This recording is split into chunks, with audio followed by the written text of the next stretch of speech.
and it does take time. It doesn't just happen overnight. Like the minute he was born, there was a moment of like panic, and I was really scared because I kept telling myself like, oh my God, the minute he shows up, I'm going to feel this feeling I've never felt. And everyone told me I'm going to feel these things. That was not the case on day one. What's doing, everybody? I'm Alec Lace. Thank you for watching First Class Fatherhood. Today's guest on the podcast is actor Eric Balfour. You've seen Eric star in shows such as 24 and 6 Feet Under. He is currently starring in a brand new Netflix original comedy series, Country Comfort, that is now available for you guys to watch. It's exciting to have him on the podcast today. Get down there, smack the subscribe button, tap the like, and let's jump into it right now with Eric Balfour on First Class Fatherhood.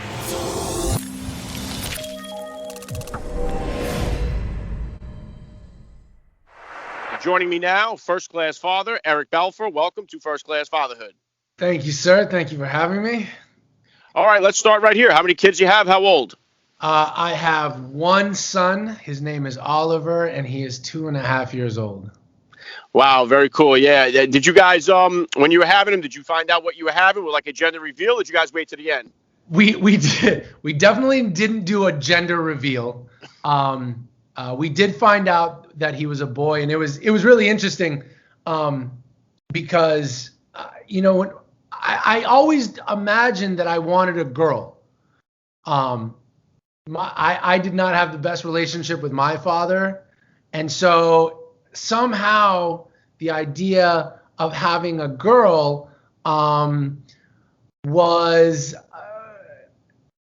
I don't know. I felt like I knew how to love a girl. I know how to love women, and I had difficult relationships with men. And so when we first found out it was a boy, I was a little bit like, oh man, how do I do this? And now I just couldn't imagine. I couldn't imagine not having him. He's magic. I mean, I guess everyone's kids are magic to them, but my dude is magic to me. Yeah, very well said. Yeah, I got 3 boys, and then we got the girl on our 4th try. So if I didn't get her on 4, we would have 5 by now, but we got her on the 4th try. So are you guys going for any more, or are you all done? It's funny. Before we had Oliver, I'd meet people with 2 kids or 3 kids, and I'd be like, oh, that's cool. You got 2 kids, you got 3 kids. And nice, cool. I don't know. Now, when somebody says they got 2 kids, I'm like, wait, you have more than one child at the same time?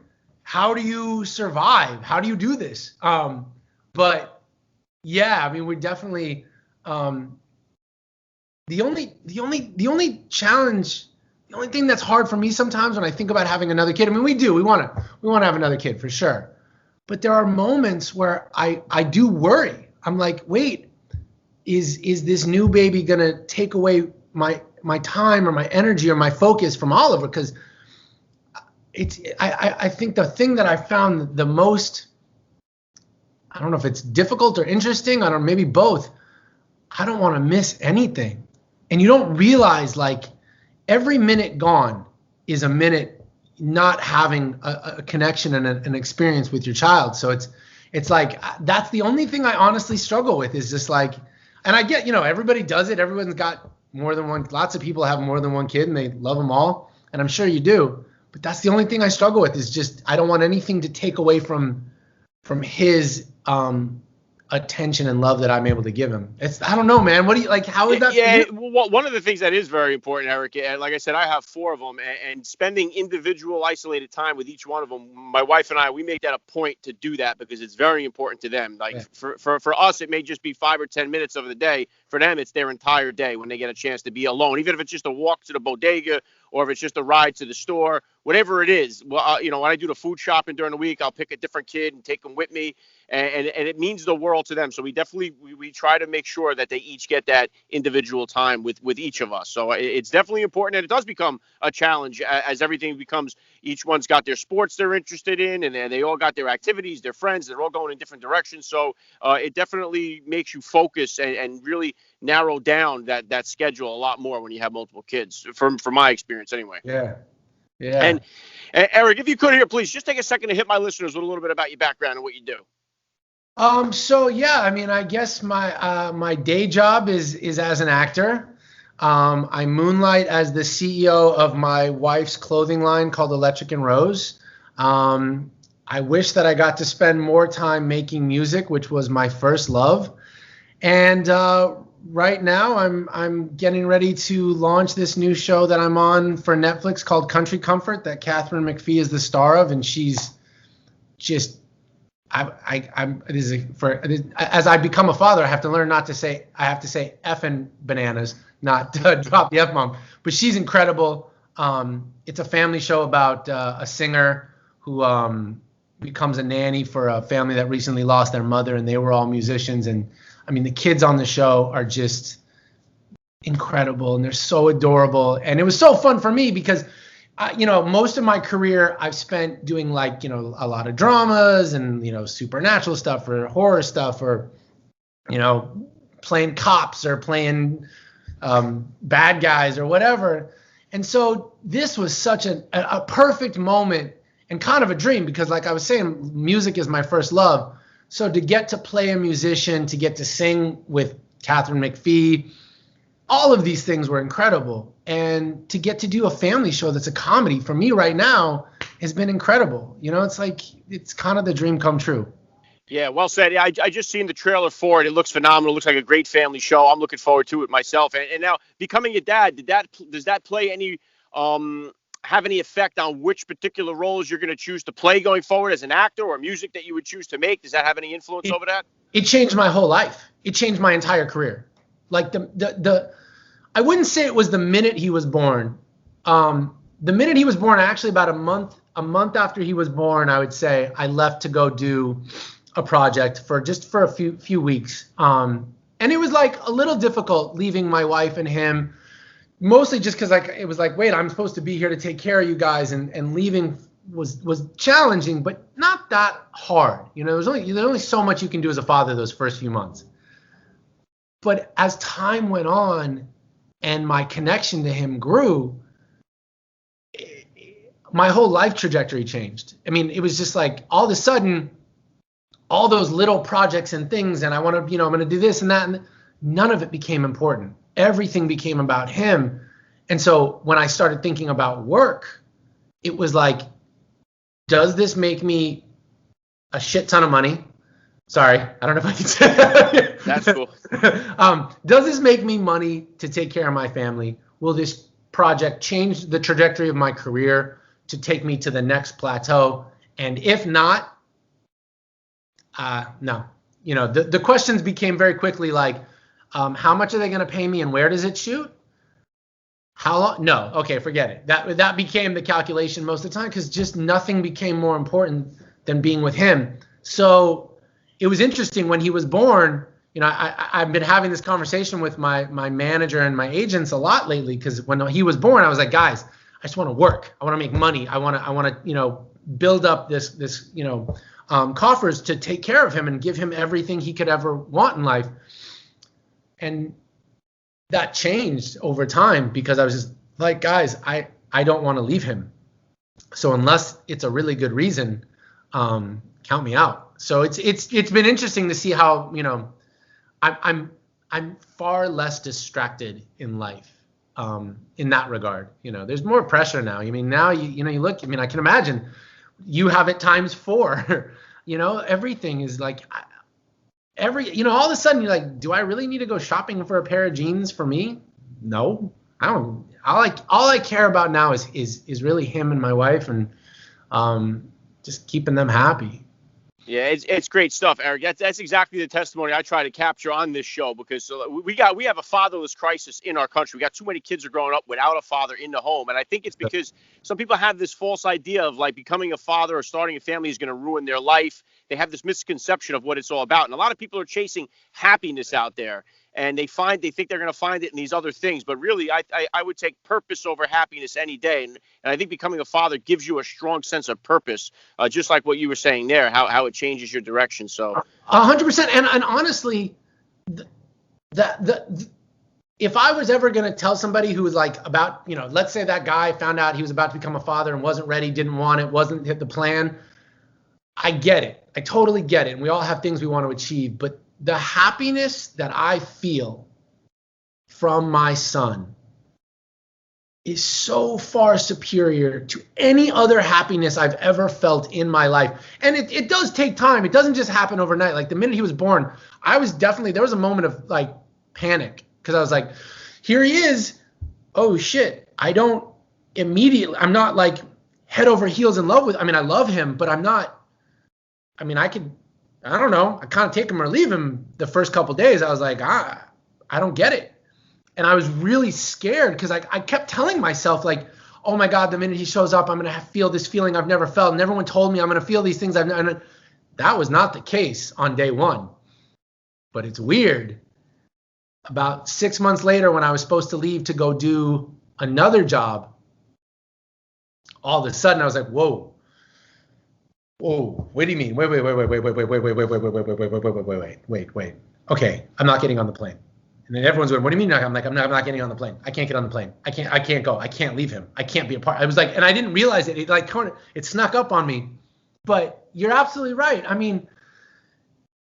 It's interesting now in talking to people that, are in our lives that, whether their kids are out of the house, I've seen it, like they sort of are looking for that thing again, and they try to find it in stuff, new cars or this or, whatever. And it's really interesting because I find the purpose of living for him has given me more satisfaction and joy than I ever could have imagined. And it's true, like there's so many kids who don't have fathers. And I was lucky my grandparents were there for me. My grandfather was the greatest man I've ever known in my life. And he represented a lot of what my father wasn't able to do growing up. My father and I have actually reconnected in the last couple of years since my son was born. It's really interesting because people talked about my grandfather. They said he was the biggest son of a bitch on the planet. And I was like, what are you talking about? Papa is the greatest dude ever. But apparently 30 years earlier, before I was around, he was a dick. And I think my dad had a lot of learning and growing to do when I was a child. So it's interesting now that he's in his 70s, similar to what my grandparents were when they met me. My dad has really evolved into a different guy. And so it's interesting to see. But yeah, that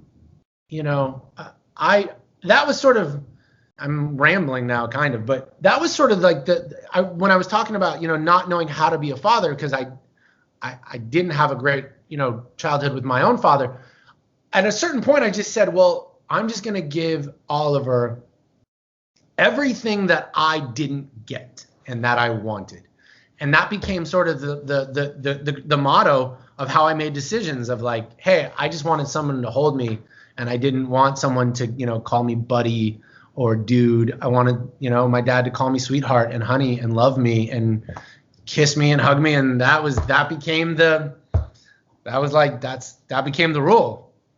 Yeah, and what you say there too about not hitting you right away. I've had a lot of like Super Bowl champions on the show, and they compare it to like, they have that moment where they win the Super Bowl. Like, what does it feel like to be a Super Bowl champion? They're like, it hasn't really hit me yet. And It's a similar feling to like when you become a dad, you think all these things, then it happens. You're like, well, it didn't really hit me yet. So it's definitely similar to that. And then all these guys that have accomplished all these great things, they all testify that the only thing that's really given them that satisfaction in life has been becoming a father. So I think it's an awesome thing. What would you say are the top values that you're hoping to instill in Oliver growing up? For me, the first one is empathy. I want him to be kind. I want him to be gentle. That's the most important thing. Second, I want him to be different than me, and I want him to live without stress. The one thing I've learned, and I still don't do it well, is how much I worried and agonized over the outcome of something never affected the actual outcome. And I want him to be able to live life in the moment. That's really important to me. And the third is to love fully, to love, his friends and his family, and I guess the other big one that I hope he gets from me is to love our planet and our environment, and to take care of it, and to love the ocean. Me and him already are surfing together and going to the beach every day. So I hope he gets that. That would be, I don't know if that sounds corny, but those are them.